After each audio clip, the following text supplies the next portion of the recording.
Mario Kart.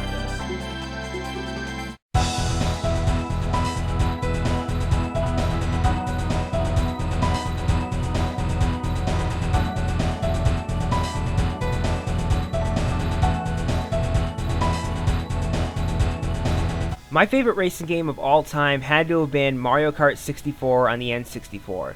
It was a memorable game from my childhood, so that's probably why, but whatever way you look at it, it was an amazing game for its time. But, like many games, this game also had a beta which differed from its final version, although not quite as much as some other games I've covered in the past. But it's a beta I've been wanting to talk about for a while, and it's been requested a bit, so today on a slightly shorter gaming mysteries due to lack of info, I'm going to be talking about the early version of Mario Kart 64 called Super Mario Kart R. Now, Super Mario Kart R was initially shown in playable form at the, and please forgive me for murdering this name, Shoshinkai Software Exhibition in 1995. Now, unlike a lot of games shown at this exhibition, Super Mario Kart R was, for the most part, complete, and didn't really go through a ton of changes before its final release. You can see that there's no noticeable changes in track design based on these pictures, and that the only real differences at a first glance seem to be aesthetic. So the item blocks look different and, well, more depressing in my opinion, all black and dark and not colorful and kinda bleh. The title screen is also different. Granted, that might be because the game has a different name, but I don't know. The HUD also looks slightly different, and aside from this, the character select screen also contains different portraits for the characters.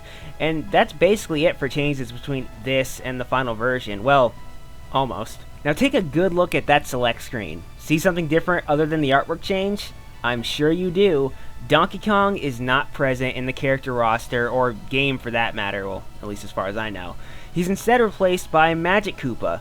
Why they would go with Magic Koopa over Donkey Kong is beyond me. I can't find an article stating why Magic Koopa was in there first, and why they replaced the character with Donkey Kong instead, but I can say that I enjoy this change. I really don't care for Magic Koopa.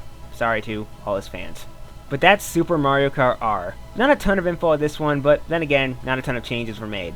For the changes they did make, like the artwork and replacing Magic Koopa with Donkey Kong, I can say that these changes are for the better, but that's just my personal preference. Because either way, the game would have been fantastic, going under the assumption that it would have been, for the most part, the same game with a different character and different artwork. In any case, this has been Gaming Mysteries. Thanks for watching.